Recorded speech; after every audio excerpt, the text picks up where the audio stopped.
Et s'il était en train de réécrire l'histoire? Le capitaine Ibrahim Traoré ne se contente pas de gérer une transition.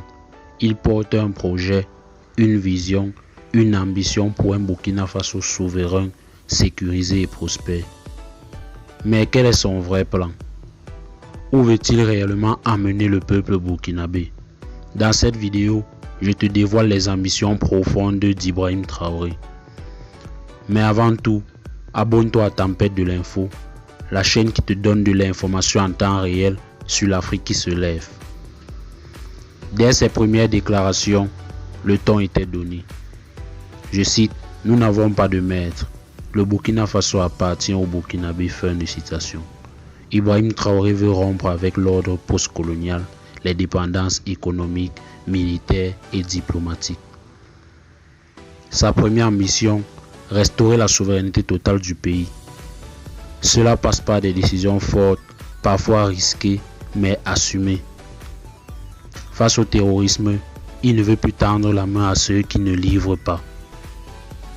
Avec la création des volontaires pour la défense de la patrie, la montée en puissance de l'armée et le refus de pactes étrangers inefficaces, il veut reprendre chaque centimètre du territoire. Pour lui, la sécurité est la condition première de tout développement. L'autre pilier de son ambition, l'indépendance économique. Fini les contrats miniers à sens unique. Ibrahim Traoré veut que les richesses du Burkina profitent aux Burkinabés d'abord. Il parle de nationalisation stratégique, de coopération nouvelle et surtout d'un retour à l'agriculture, à l'industrie locale, à la création d'emplois pour la jeunesse. Mais l'ambition ne s'arrête pas à l'armée ou à l'économie.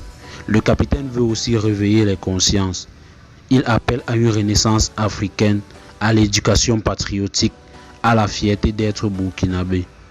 Il veut briser le complexe d'infériorité et faire du peuple un acteur de sa propre histoire. C'est une révolution mentale. Ibrahim Traoré n'est pas un président comme les autres. C'est un capitaine porté par son peuple et qui ose rêver grand. Mais pour que ce rêve devienne réalité, le peuple doit rester debout, uni, éveillé. Les ennemis sont nombreux, les obstacles aussi. Mais l'ambition est claire. Libérer, sécuriser, développer. Et toi, crois-tu que le Burkina Faso est prêt pour cette transformation? Dis-le en commentaire, like, partage cette vidéo et abonne-toi maintenant à Tempête de l'info car l'Afrique nouvelle s'écrit sous nos yeux et nous allons la raconter ensemble.